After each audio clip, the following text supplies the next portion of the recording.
Regional news unit Akashvani Srinagar की पेशकश नई मंजिलें। जम्मू कश्मीर में जारी मरकजी फ्लैगशिप स्कीमों और तरक्याती प्रोग्रामों से मुतल्लिक रिपोर्ट्स और इंटरव्यूज पर मबनी प्रोग्राम नई मंजिलें। आदाब। प्रोग्राम नई मंजिलें का ताज़ा शुमारा लेकर हम हाजिर खिदमत। सामीन, भारत को तरक्की याफ्ता मुल्क बनाने के लिए सरकारी सतह पर हर मुमकिन इकदाम किए जा रहे हैं। इसके लिए आम लोगों को बाइख्तियार और उन्हें इक्तिसादी एतबार से खुद कफील बनाना बुनियादी अहमियत का हामिल है। चनाचे हमारे मुल्क की आबादी का एक बड़ा हिस्सा दीही इलाकों में बूदुबाश करता है और उनके रोजगार का दारोमदार ज़राअत और इससे मुंसलिक शोबों पर है। लिहाजा ज़री शोबे की तरक्की पर खास तवज्जो मरकूज करना लाजमी बन जाता है। जम्मू कश्मीर भी ज़री एतबार से एक अहम खित्ता है। ये खित्ता भी विकसित भारत 2047 के मंसूबे को कामयाब बनाने के लिए अपना कलीदी रोल अदा कर रहा है। जम्मू कश्मीर में ज़राअत और इससे मुंसलिक शोबों की तरक्की और किसानों की खुशहाली के लिए होलिस्टिक एग्रीकल्चर डेवलपमेंट प्रोग्राम कामयाबी के साथ अमलाया जा रहा है और इस प्रोग्राम के अब तक काफी मुस्बत और हौसला अफजा नताइज बरामद हुए हैं। इस प्रोग्राम को अमलाने में जम्मू कश्मीर में महकमा ज़राअत के साथ साथ खित्ते की ज़रिए यूनिवर्सिटियां अहम और बामाने रोल अदा कर रही हैं। सामीन, प्रोग्राम के आज के इस खुसूसी शुमारे में शेर Kashmir university of agricultural sciences and technology Kashmir की डायरेक्टर एक्सटेंशन प्रोफेसर रैहाना हबीब कंठ के साथ जम्मू कश्मीर में पायदार ज़राअत के तौर तरीकों पर बात हो रही है। उनके साथ शरीक गुफ्तगू हैं प्रोग्राम के निगरानी आला तारिक राथर। आपको याद होगा कि इस प्रोग्राम का पहला हिस्सा रवां महीने की 16 तारीख को रात 9 बजे नश्र किया गया था। आइए सुनते हैं इस खुसूसी बातचीत का दूसरा और आखिरी हिस्सा। प्रोफेसर साहिबा, सस्टेनेबल एग्रीकल्चर की हम बात करते हैं। जाहिर है कि जो मिट्टी है, जो सॉइल है, तो सॉइल पे जैसे आपने कहा बीज की बात की, जैसे क्वालिटी सीड की बात की, तो इसी तरह तो क्वालिटी सॉइल भी होनी चाहिए, जिसका सॉइल हेल्थ हम कहते हैं कि वो सही होना चाहिए as per the standards, as per the parameters of the scientist. जैसे आप एज साइंटिस्ट देखते हैं, किस तरह से आप इसको देखते हैं? जैसे कि सस्टेनेबल एग्रीकल्चर के लिए सबसे ज्यादा हमें सॉइल हेल्थ पे कंसिडर करना है, क्योंकि हमने पहले ही कहा कि जो भी नेचुरल रिसोर्सेज हमारे हैं हमें उनको ऐसे इस्तेमाल करना है कि वो हमारी नेक्स्ट जनरेशन के लिए भी सूटेबल रहे। हमें उनका डिटोरिएशन नहीं करना है, उनको हेल्दी ही रखना है। उतना ही उनकी इस्तेमाल हो जानी चाहिए, मतलब वो एक्सप्लॉइट नहीं हो जानी चाहिए, ओवर यूज नहीं हो जानी चाहिए। तो इसी में सबसे ज्यादा इंपॉर्टेंट हमारे लिए सॉइल हेल्थ है, मिट्टी की सेहत, और उसमें हम जितनी सॉइल हमारी सेहतमंद रहेगी उतनी ज्यादा लॉन्ग टर्म प्रोडक्टिविटी वो सपोर्ट कर लेगी। तो उसके लिए हमें ये देखना है कि सस्टेनेबल एग्रीकल्चर में कि हमें बिल्कुल बैलेंस फर्टिलाइजर यूज करना है, जुडिशियसली यूज करना है। बैलेंस फर्टिलाइजर मीन्स कि जहाँ जो urea, DAP, MOP, zinc sulphate या कैल्शियम बोला है डालने के लिए, उतना ही डालना है उस फसल को। हमारे फार्मर्स ऐसा करते हैं कि बस यूरिया थोड़ा सस्ता है तो वो सिर्फ यूरिया ही डालते हैं और वो सोचते हैं डीएपी या एमओपी की जरूरत नहीं है, और यूरिया भी जो हम सूटेबल क्वांटिटी बोलते हैं उससे ज्यादा डालते हैं। तो वो गलत है, उससे सॉइल हेल्थ हमारी खराब हो चुकी है। इसी तरह हम चाहेंगे कि हम हर फसल के लिए थोड़ा ऑर्गेनिक मैन्योर को भी हम रिकमेंड करते हैं, जैसे एफआईएम को करेंगे, वर्मी कंपोस्ट को करेंगे, पोल्ट्री मैन्योर को करेंगे, क्योंकि जो ऑर्गेनिक मैन्योर होता है वो जमीन की सेहत को बढ़ा देता है। उसमें वो ऑर्गेनिक मैटर जब ऐड हो जाता है तो वाटर होल्डिंग कैपेसिटी भी उसकी बढ़ जाती है और थोड़ा उसमें माइक्रोब्स भी ऐड हो जाते हैं, उनको भी उसमें अच्छा खाना मिल जाता है जब हम उसमें गोबर की खाद डालते हैं। तो जो माइक्रोब्स हमारे होते हैं वो हमारी सॉइल हेल्थ अच्छी बना लेते हैं, या उसमें अर्थवर्म्स होते हैं तो वो भी सॉइल हेल्थ को इम्प्रूव कर देते हैं। तो और हम क्रॉप रोटेशन रिकमेंड करते हैं। क्रॉप रोटेशन का मतलब है कि अगर हम उसी जमीन पे हर बार मान लीजिए ओट्स लगाएंगे या राइस, कोई और हेवी फीडर सीरियल लगा देंगे, तो उसमें क्या होता है कि वो जमीन का सारा ताकत लेता है। तो क्रॉप रोटेशन में हम रिकमेंड करते हैं कि अगर आपने एक हेवी फीडर लगाया जो बहुत ज्यादा ताकत जमीन तक खींच लेता है, उसके बाद ऑर्गेनिक मतलब पल्सेस लगाए, जैसे मटर की फसल है, जैसे एक बार आपने उस जमीन पे ओट्स लगाया और अगर ओट्स ग्रीन ही काटा तो ठीक है, मगर अगर सीड प्रोडक्शन तक ओट्स रखा तो वो बहुत ज्यादा हेवी, मतलब वो सारी ताकत छीन लेता है। तो दूसरे साल रबी में उसमें मटर की फसल लगाई जाए ताकि उसमें हमें जमीन का जो मतलब नाइट्रोजन लेवल है वो थोड़ा फिक्स कर दे। इसी तरह खरीफ में भी अगर मक्की लगाई तो दूसरे साल वहां पे कोई और फसल लगाए, या मतलब जैसे ग्रीन मैन्योरिंग करते हैं हम, थोड़ी देर के लिए कोई बरसीम वरसीम लगा दिया और उसके बाद उसको काट दिया, तो उससे भी जमीन की, या उसी में उसको कर दिया, उससे जमीन की सेहत बढ़ती है। या समर में मूंग लगाया, राजमा लगाया, इसके साथ मक्की के साथ राजमा लगा दिया, मूंग लगा दिया, सोयाबीन, तो इससे भी जमीन की ताकत बढ़ती है। और क्रॉप रोटेशन, मतलब यही कि जो हेवी फीडर है उसके बाद कोई पल्स की क्रॉप लगाए या लाइट वाला। और हमारी सबसे बड़ी बात है जो हमारे सॉइल टेस्टिंग लैब्स हैं उनका इस्तेमाल किया जाए, ताकि अगर हमारी जमीन जरखेज है उसमें ताकत है तो हम उसमें जरूरी नहीं है फर्टिलाइजर डालने के लिए, या जहाँ पे हमें पता चले कि किसी की जमीन सॉइल टेस्ट करके कि इसमें किसी की कमी है तो हम वही फर्टिलाइजर उधर रिकमेंड करें। तो soil test based recommended fertiliser भी लगाना चाहिए। और इन सब से हमें ये देखना है कि हमें लैंड डिग्रेडेशन ना हो, हमारी जो जमीन है वो मतलब इरोड ना हो, मतलब उसका इरोजन ना हो, और उसका वैल्यू कम ना हो, डिग्रेडेशन ना हो।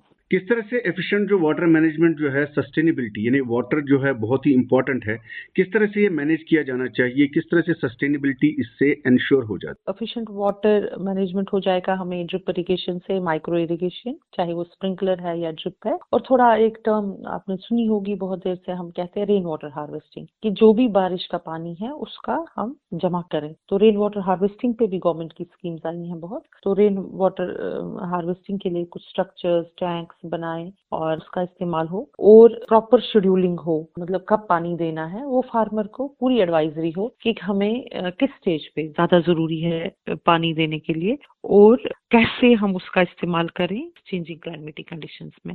तो ये बहुत ही ज्यादा जरूरी है। पानी का मैनेजमेंट, जैसे आपने कहा, बहुत ज्यादा जरूरी है सस्टेनेबल, क्योंकि पानी ही हमारा सबसे बड़ा रिसोर्स है, और जो पहले बहुत ज्यादा हमें अवेलेबल था मगर अब बहुत कम ही हो गई है। हमारे लेक्स की, रिवर्स की, कैनाल्स में पानी कम है। बहुत सारी कुछ कैनाल्स जो होती थी, सब कैनाल्स, उनमें पानी होता नहीं है। बहुत सारी इरिगेशन चैनल्स भी बंद हो चुकी हैं। तो इसलिए हमें वाटर मैनेजमेंट करना चाहिए फॉर सस्टेनेबिलिटी। जो ऑर्गेनिक फार्मिंग है जम्मू कश्मीर में, इस हवाले से किस तरह से सूटेबिलिटी बन रही है, सूटेबल है? ऑर्गेनिक फार्मिंग सस्टेनेबिलिटी एग्रीकल्चर के लिए बहुत जरूरी है, क्योंकि सस्टेनेबल एग्रीकल्चर का मतलब है कि हम अपने नेचुरल रिसोर्सेज को बचा के रखें।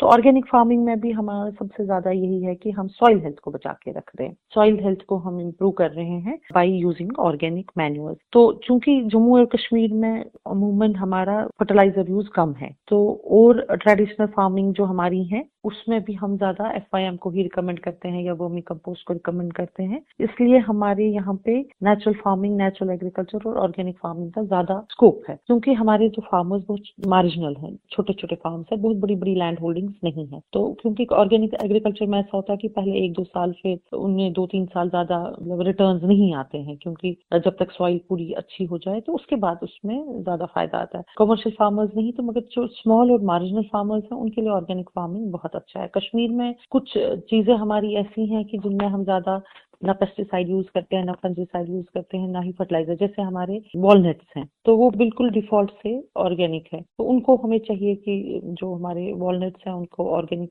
सर्टिफिकेशन लाई जाए या उनको ऑर्गेनिक फार्मिंग में लाया जाए। या इसी तरह हमारे राजमा, जो भी हमारे निश क्रॉप्स हैं, राजमा है, जीरा है, सैफरॉन है, इनको अगर हमें ऑर्गेनिक में लाएं हम तो वो भी बहुत अच्छा फायदा होगा। या हमारी जो सब्जियां हैं, वेजिटेबल्स हैं, क्योंकि कश्मीर में तब सब वेजिटेबल्स तैयार होती हैं जब बाहर बहुत हाई टेम्परेचर होता है और वहाँ पे अच्छी हेल्दी वेजिटेबल्स नहीं पाई जाती हैं। तो उन वेजिटेबल्स के लिए भी हमें ऑर्गेनिक फार्मिंग का अच्छा स्कोप है, क्योंकि इसमें जो भी ऑर्गेनिक मैन्यूअल्स ही हम डालेंगे तो उससे ऑर्गेनिक फार्मिंग और उनका रेट जो होता है, हाई रेट आ जाता है ऑर्गेनिक फार्मिंग के प्रोड्यूस का, ऑर्गेनिक प्रोडक्ट्स का।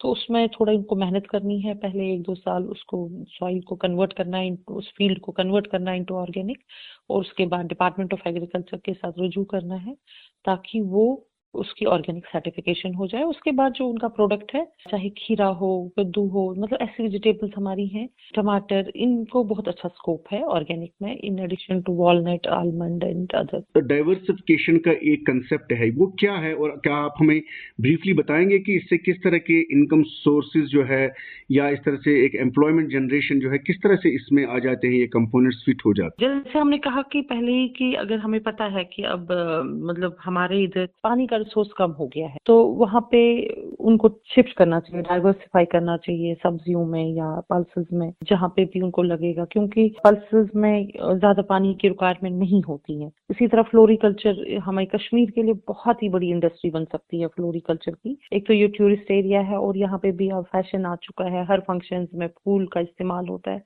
और बहुत ज्यादा फ्लोरिकल्चर का जो हमारे फूल बाहर से आते हैं, इंपोर्ट हो रहे हैं कश्मीर में।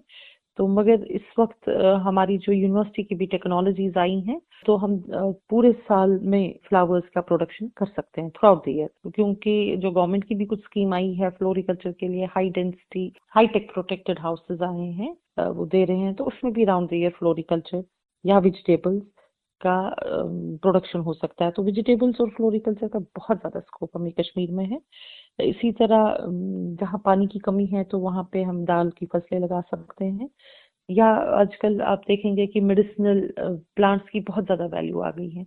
तो जो एरियाज ऐसे हैं जहाँ पे मतलब थोड़ी सॉइल क्वालिटी भी कम हो या पानी की भी कमी हो, तो वहाँ मेडिसिनल प्लांट्स, क्योंकि मेडिसिनल प्लांट्स अमूमन जंगल में रहते थे, मगर हमने बहुत सारे मेडिसिनल प्लांट्स को स्कॉच कश्मीर ने और आयुष बोर्ड के बीच जो नर्सरीज है उधर डोमेस्टिकेट किया हुआ है। अब जरूरी नहीं है कि जो हमारे ये मेडिसिनल प्लांट्स हैं ये सिर्फ पहाड़ों पे या जंगलों में मिलेंगे। ये जो हमारे भी जमीन, हमारे फार्मर्स की थोड़ी डिग्रेडेड सॉइल है या जहाँ पे वो उसको और कुछ लगाने, कोई और फसल नहीं लगा सकता, वहाँ पे वो मेडिसिनल प्लांट को लगा सकता है। और मेडिसिनल प्लांट्स जो हमारे बहुत ही फेमस है कश्मीर के, उनका रिटर्न्स भी बहुत अच्छा आता है। इसी तरह हम ज्यादा लाइव स्टॉक रख सकते हैं, या जहाँ पे पानी है और उनके पास ज्यादा जमीन नहीं है उसको फिशरीज में आजकल कन्वर्ट हो रहा है, तो इससे इनकम भी इनकी बढ़ जाती है और राउंड द ईयर एम्प्लॉयमेंट मिल जाती है। प्रोफेसर रेहाना जी, ये इंटीग्रेटेड फार्मिंग सिस्टम्स के बारे में बात होती है, इसका रोल किस तरह से आप देखते हैं? जो ओवरऑल जो सारे सेक्टर्स हैं, एग्रीकल्चर एंड एलाइड सेक्टर्स जो हैं, बाकी किस तरह से आप देखते हैं इसका रोल? जो हमारा इंटीग्रेटेड फार्मिंग सिस्टम है ये अच्छा कंसेप्ट है हमारे मार्जिनल फार्मर्स के लिए। एक्चुअली जो पहली ट्रेडिशनल फार्मिंग हमारी थी वो IFSC थी, क्योंकि हमारे एक फार्मर के पास फसल भी होती थी, गाय भी होती थी, मछली भी होती थी, या पोल्ट्री के बर्ड्स होते थे। और उससे क्या होता था कि जो गाय का गोबर निकलता है वो उसका वेस्ट होता है, वो रिसाइकल हो जाता है, वो एज मैन्यूअर खाद इस्तेमाल हो जाती है। इसी तरह जो पोल्ट्री का मैन्यूअर निकलता है वो फिश खाती है। तो जो फसल का, क्रॉप का जो भी वेस्ट होता है वो गाय खाती है। जैसे मतलब राइस लगाया तो उसका स्ट्रॉ गाय को दिया, गाय से जो गोबर हुई वो रिसाइकल हो गई, वो एज खाद गई। पोल्ट्री पाल लिया, पोल्ट्री भी क्रॉप का वेस्ट ही खाती है, किचन वेस्ट या क्रॉप का वेस्ट खाती है, मतलब अगर मुर्गियां हो फिर वो अंडे देती हैं। इससे क्या होता है कि जो हमारा एक मार्जिनल फार्मर होता है, छोटा फार्मर होता है, उसको साल भर अपनी जमीन से अपना घर का खाना, अपनी फैमिली का खाना पीना और कुछ बाहर बेचने की, मतलब जो सरप्लस होगा वो बेचेगा और उसको इनकम आएगी। तो ये मार्जिनल फार्मर्स के लिए बहुत ही अच्छा है और ये सस्टेनेबल एग्रीकल्चर के लिए है, क्योंकि इसमें वेस्ट रिसाइकल हो जाता है और कुछ भी इसमें हमें जाया नहीं होता है। तो जहाँ पानी होगा तो वहाँ फिश भी रह सकती है, जहाँ पानी नहीं है वहाँ हमें क्रॉप्स, मतलब कोई भी फसल और गाय और हॉर्टिकल्चर का फसल हो तो ये इंटीग्रेट हो जाता है।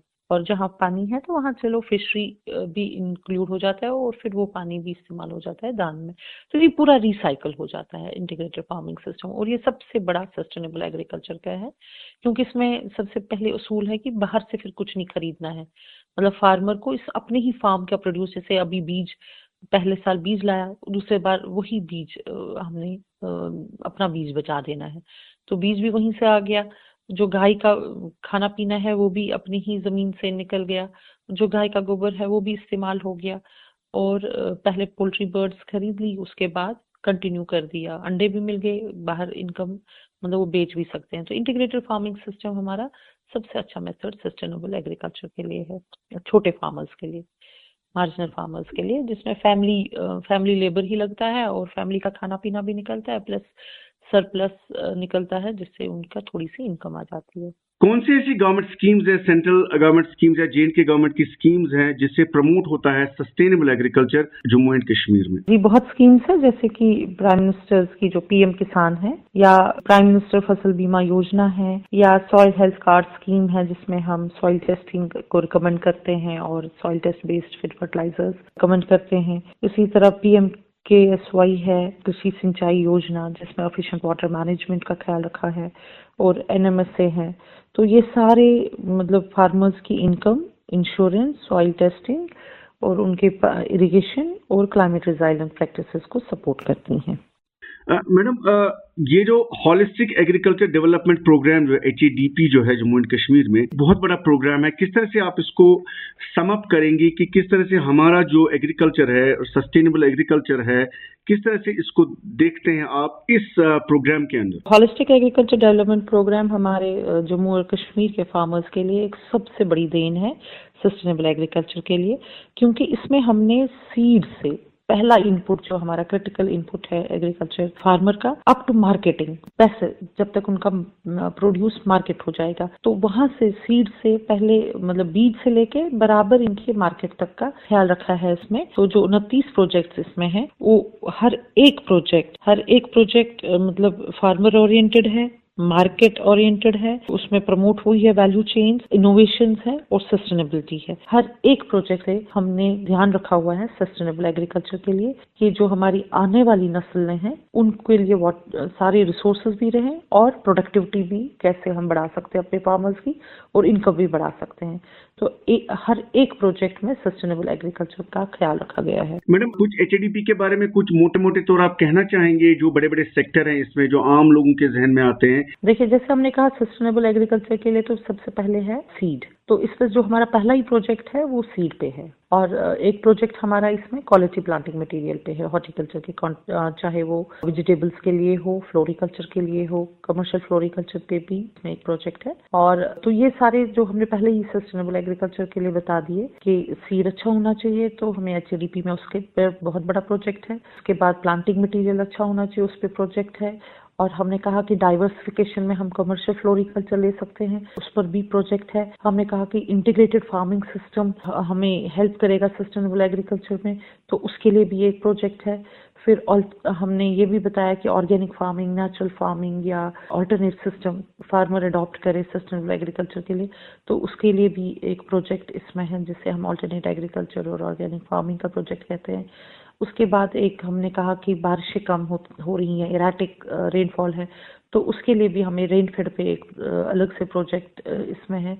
फिर हमने ये भी बताया कि पेस्टिसाइड्स कैसे कम हो जाए हमारा, मतलब उस पे minimising of pesticides in apple, उस पे भी एक प्रोजेक्ट है। फिर हमारा मेडिसिनल प्लांट्स, मैंने बता दिया कि क्रॉप डाइवर्सिफिकेशन करें, मेडिसिनल प्लांट्स लगाएं, तो मेडिसिनल प्लांट्स पे भी एक प्रोजेक्ट है। तो हमने कहा कि कहीं कहीं पे पानी की बहुत ज़्यादा अवेलेबिलिटी है कोल्ड वाटर फिशरीज के लिए, कश्मीर नोटेड है, मतलब हमारा रेनबो ट्राउट हो या इवन ग्रास कार्प हो, कश्मीर की मछली बहुत फेमस है, तो उसके लिए भी हमें एक फिशरीज पे प्रोजेक्ट है। इसी तरह अगर हमारे पास छोटे से लैंडलेस फार्मर्स हैं तो उनके लिए सेरिकल्चर है, उस पर भी प्रोजेक्ट है। इसी तरह हमारा मतलब जैसे जिसमें बहुत कम जमीन हो, लैंडलेस हो, या एंटरप्रेन्योरशिप कोई बच्चे हमारा करना चाहें, तो उसमें एपीकल्चर पे, मशरूम पे, बी कीपिंग है, जिसे एपीकल्चर मींस बी कीपिंग, उस पे प्रोजेक्ट है।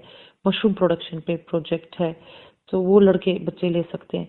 और अगर आपके पास कुछ भी नहीं है, तो लैंडलेस है, तो मार्केटिंग और ब्रांडिंग के लिए है, कोई बच्चा सिर्फ ब्रांडिंग का एक प्रोजेक्ट ले ले, तो इसमें प्रोडक्शन से लेके मार्केट तक हर एक वैल्यू चेन पे काम है। इसी के अलावा हमारे इसमें जैसे ऑर्गेनिक फार्मिंग भी इसमें आ गया। जितने भी हमने सस्टेनेबल एग्रीकल्चर के लिए पॉइंट्स उठाए हुए हैं वो सब इसमें है। जैसे शीप पे भी 2 प्रोजेक्ट्स हैं।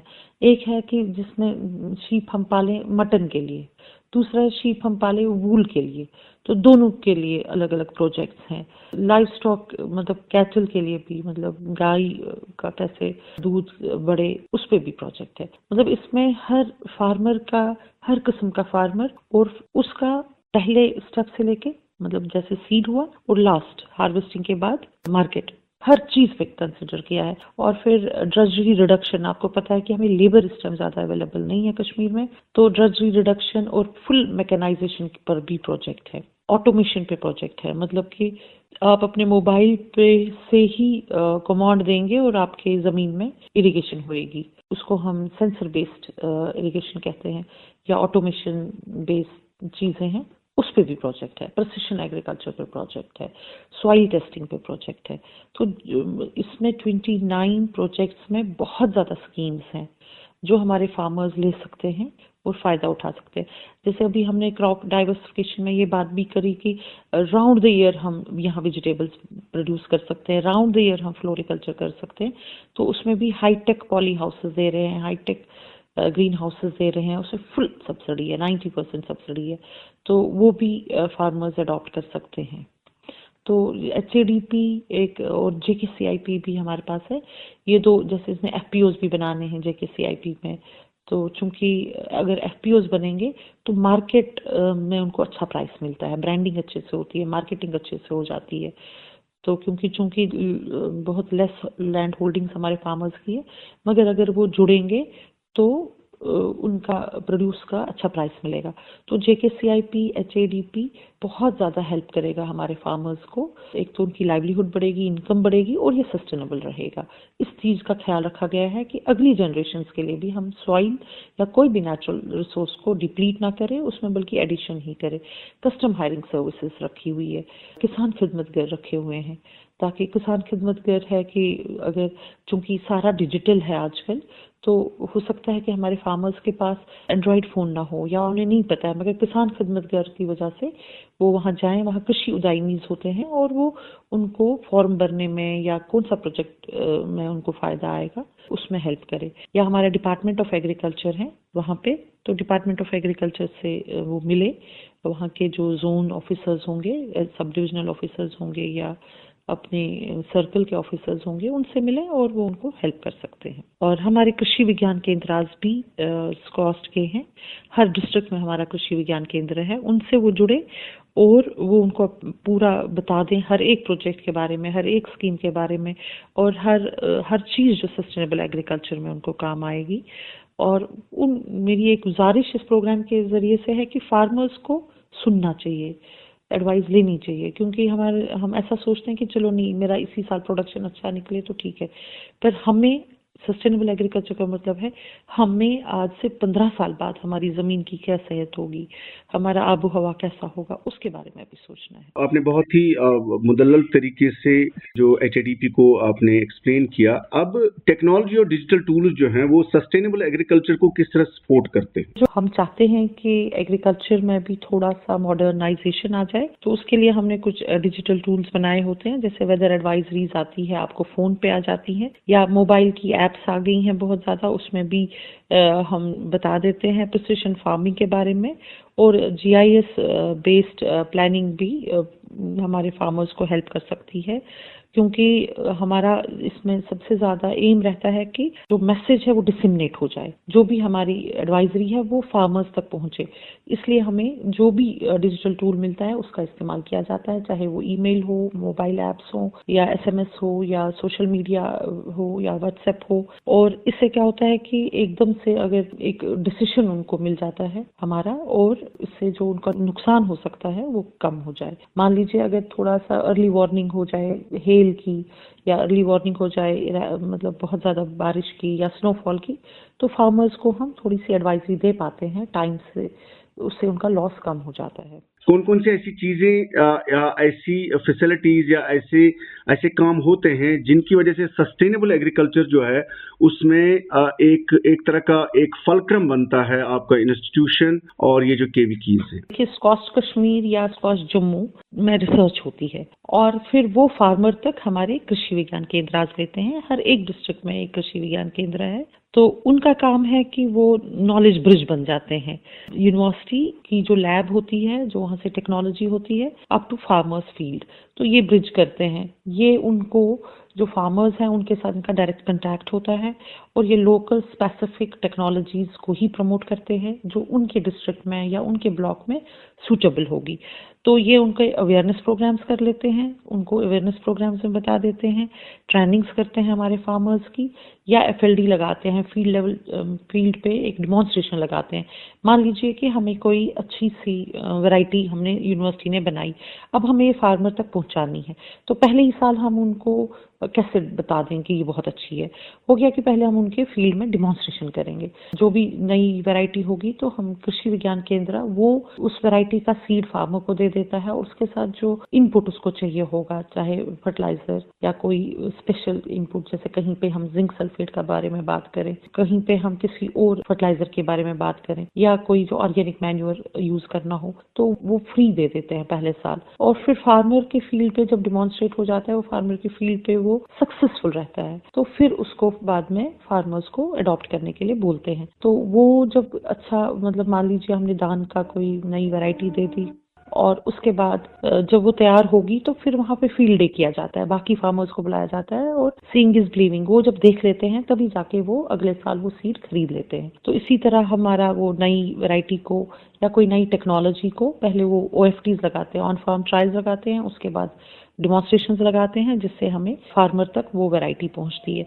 और क्वालिटी इनपुट्स का भी ऐसे ही दिया जाता है, और क्योंकि जो भी हमारे कृषि विज्ञान केंद्र है वो लोकल स्पेसिफिक सॉल्यूशंस पे यकीन करते हैं, और पहले वो अपने फील्ड में और फार्मर फील्ड में ट्राई करते हैं कोई वैरायटी या कोई टेक्नोलॉजी, उसके बाद वो उनको थ्रू अवेयरनेस, थ्रू किसान गोष्ठी, through field days, through capacity building trainings, तो उन फार्मर्स तक वो पहुंचाते हैं। उनके अपने व्हाट्सएप ग्रुप्स भी होते हैं, उनके अपने कंटैक्ट फार्मर्स होते हैं, और उनके बहुत ज़्यादा ट्रेनिंग्स प्रोग्राम्स होते हैं, वो वर्कशॉप्स करते हैं फार्मर्स के साथ।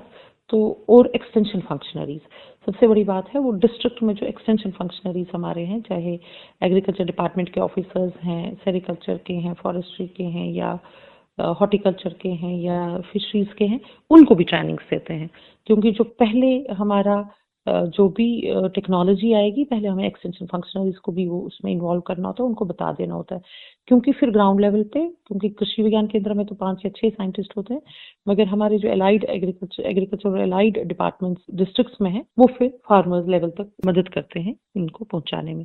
इसी तरह जो हमारा डायरेक्टरेट ऑफ एक्सटेंशन है यूनिवर्सिटी में, स्कॉच कश्मीर में, तो हम भी वहाँ पे मंथली वर्कशॉप्स करते हैं, जो भी उस महीने के लिए नई टेक्नोलॉजी है या जो भी मतलब एडवाइजरी देनी है, वो हम एग्रीकल्चर ऑफिसर्स आते हैं हमारे पास, उनका मंथली वर्कशॉप हर महीने की पहली ट्यूसडे के दिन होता है। तो उस दिन इंटरेक्शंस होती है agriculture department, horticulture department, chief husbandry, इन ऑफिसर्स की हमारे साइंटिस्ट के साथ। तो राउंड टेबल भी हो जाता है, उसमें आपस में इंटरेक्शन होती है, और हम भी एडवाइजरी दे देते हैं। और इसी तरह जो एग्रो एडवाइजरीज हमारा ग्रामीण कृषि मौसम सेवा देता है, वो भी कृषि विज्ञान केंद्र और डायरेक्टरेट से लोगों तक पहुंचाते हैं। इसके अलावा जैसे कभी कोई आउटब्रेक होता है, जैसे अभी लीफ माइनर आउटब्रेक बहुत बार हुआ लास्ट ईयर, या ड्राउट के बारे में हम बताते हैं, कंटिजेंट प्लानिंग, राइस फेल हो गया तो क्या करना है, ज्यादा बर्फ पड़ेगी तो क्या करना है, बिल्कुल प्रेसिपिटेशन नहीं है, बर्फ नहीं है तो क्या करना है। ऐसी एग्रो एडवाइजरीज, ऐसी स्पेशल न्यूज एडवाइजरी बुलेटिन हम डायरेक्टरेट ऑफ एक्सटेंशन से अखबार में, सोशल मीडिया में पब्लिश करते हैं। इसके साथ ही प्रोग्राम के आज के शुमारे का वक्त इख्तिताम को पहुंचता है। अल्लाह ने चाहा तो आपसे फिर मुलाकात होगी। आज के लिए प्रोग्राम की निगरानी आला तारिक राथर, तरतीबकार अशफाक अहमद शाह, तकनीकी मुआविन मुख्तार अहमद शाह और रावियो मेजबान मुबशिर रफाई को दें इजाजत। खुदा हाफिज।